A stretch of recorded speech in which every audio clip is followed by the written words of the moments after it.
Hello, my name is Alex Isles and welcome to Newcastle's Castle. And in this episode we're going to be talking about what was here at the site of Newcastle's Castle before there was a castle.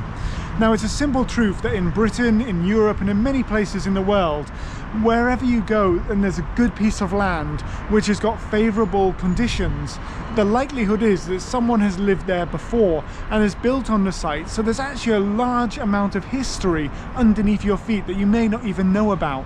This is especially the case here at Newcastle's Castle. And just to give you an idea, just next to St Nicholas's Cathedral, which you can just see over there, opposite the road, is the old post office building.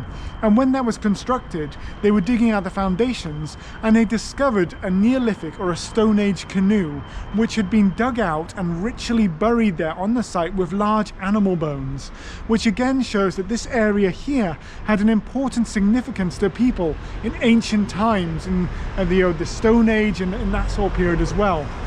Coming forwards in history, when they were excavating the area in front of me where you can see the moat in front of the Black Gate, they actually also discovered evidence of farming on the site and ploughing.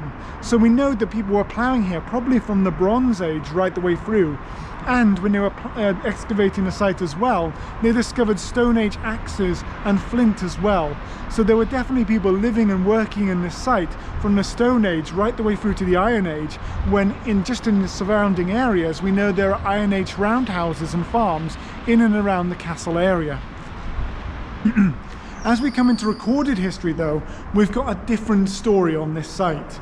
And right now you can notice that there's cobblestones amongst the stone paving in front of me. And those cobblestones actually mark out the location of the Roman fort of Ponus Allius. Now, Ponus is the Latin word for bridge and Allius is Emperor Hadrian's surname. And this here was the Roman fort that was built into Hadrian's wall after the construction of the wall. So Hadrian's wall started and was built across the country, and from a wall's end right the way across to the Solway Firth. And when they built this amazing frontier, they built a number of forts into the wall, and at a later period they added additional forts. So right here at the location where we now today have Newcastle's Castle, they built a fort called Ponus Allius.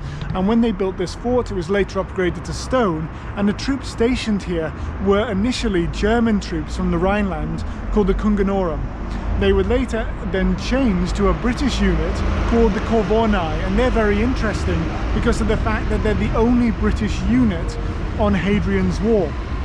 Just over here we have a reconstructed Roman altar as well, just can be seen on the ground, and this is a reconstructed Roman altar that represents the Roman altars that were seen or found down in the River Tyne when they were dredging the River Tyne in the 1880s. Now, there was one Roman altar dedicated to Neptune and the other to Oceanus. So you've got one dedicated to the Roman god of the seas and the other dedicated to the Roman god of the oceans.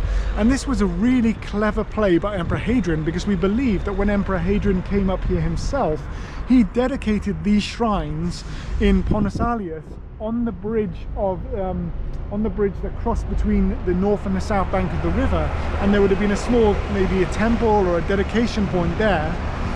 But he was actually highlighting a previous historical event that had happened around about 400 years earlier for him.